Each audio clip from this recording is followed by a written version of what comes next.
Subscribe कीजिए knowledge blockbuster को और प्रेस कीजिए बेल आइकन हमारे वीडियो सबसे पहले देखने के लिए। Big good news for EPFO employees. Retirement के बाद का जीवन सभी के लिए चिंता का विषय होता है, खासकर निजी क्षेत्र में काम करने वाले कर्मचारियों के लिए, जहां सरकारी नौकरियों जैसी पेंशन सुविधा नहीं मिलती। इस समस्या का समाधान करने के लिए कर्मचारी भविष्य निधि संगठन ईपीएफओ ने कर्मचारी पेंशन योजना ईपीएस शुरू की है।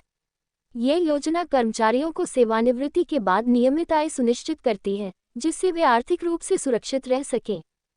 कर्मचारी पेंशन योजना का परिचय।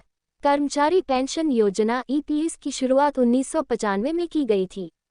यह एक महत्वपूर्ण सामाजिक सुरक्षा योजना है, जिसका उद्देश्य संगठित क्षेत्र के कर्मचारियों को सेवानिवृत्ति के बाद आर्थिक सहायता प्रदान करना है।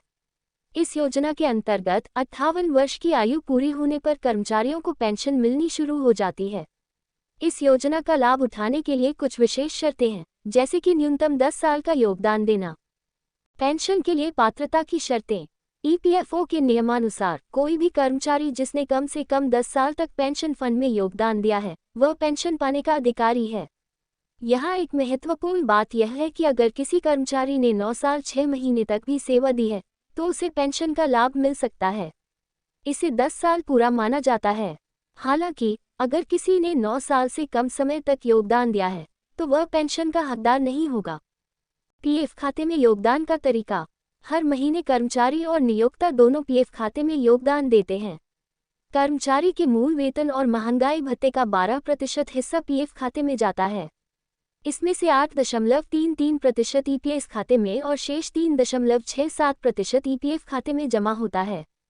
इस प्रकार हर महीने पेंशन खाते में एक निश्चित राशि जमा होती रहती है, जो बाद में पेंशन के रूप में कर्मचारी को मिलती है। नौकरी बदलने पर पेंशन का प्रभाव।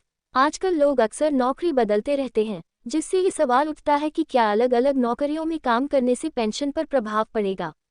ईपीएफओ के अनुसार अगर किसी कर्मचारी ने विभिन्न संस्थानों में कुल मिलाकर 10 साल तक सेवा की है, तो वह पेंशन पाने का हकदार होगा। इसके लिए जरूरी है कि कर्मचारी का यूनिवर्सल अकाउंट नंबर यूएएन सभी नौकरियों में एक ही रहे, ताकि सभी नौकरियों की सेवा अवधि को जोड़ा जा सके। नौकरियों के बीच अंतराल का प्रभाव। कभी कभी कर्मचारी 2 नौकरियों के बीच कुछ समय के लिए अंतराल रखते हैं।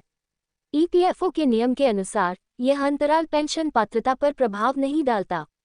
अगर कर्मचारी ने अलग अलग नौकरियों में कुल मिलाकर 10 साल तक सेवा दी है, तो वह पेंशन पाने का हकदार होगा, चाहे बीच में कितना भी अंतराल क्यों न रहा हो।